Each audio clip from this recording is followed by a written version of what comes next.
आज भारत और वेस्टइंडिज मध्य महा मुकाबिला कोलकाता इडेन गार्डन देखा मिले यही हाई वोल्टेज मैच कहीं आज जी जीत सी जीव सेमिफाइनाल को उभय देश मध्य आज हे कड़ा टक्कर देखा मिले एक हाई वोल्टेज मैच संध्या 7टार कहीं उभय देश 2-2 पॉइंट पाई एवं टेबुल 2 नंबर और 3 नंबर स्थान रही ग्रुप 1 रे साउथ आफ्रिका एवं सेमिफाइनाल प्रवेश करिछि एक आ गोटे दल बाकी रहा जी जीत आज मैच सी जीव सेमिफाइनाल को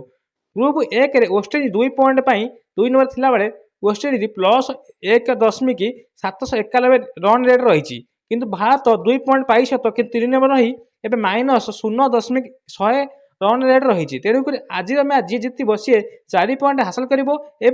सेमिफाइनाल प्रवेश कर उभय देश आज कर बा मर मैच जी जीत सी जीव सेमिफाइनाल जी हार सी जीव घर को तेणुक आज देखा मिले एक हाई वोल्टेज मैच संध्या 7टार भारत और वेस्टइंडिज मध्य कोलकाता इडेन गार्डन रे दर्शक बंधु ये हूँ सबुठ बड़ खबर जी कि आज मैच एवं हाई वोल्टेज कड़ा टक्कर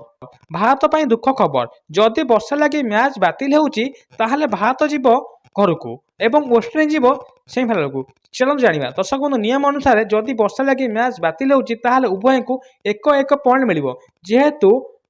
रन रेट अधिक अच्छी वेस्टइंडिज तेणुक सेमिफाइनाल प्रवेश कर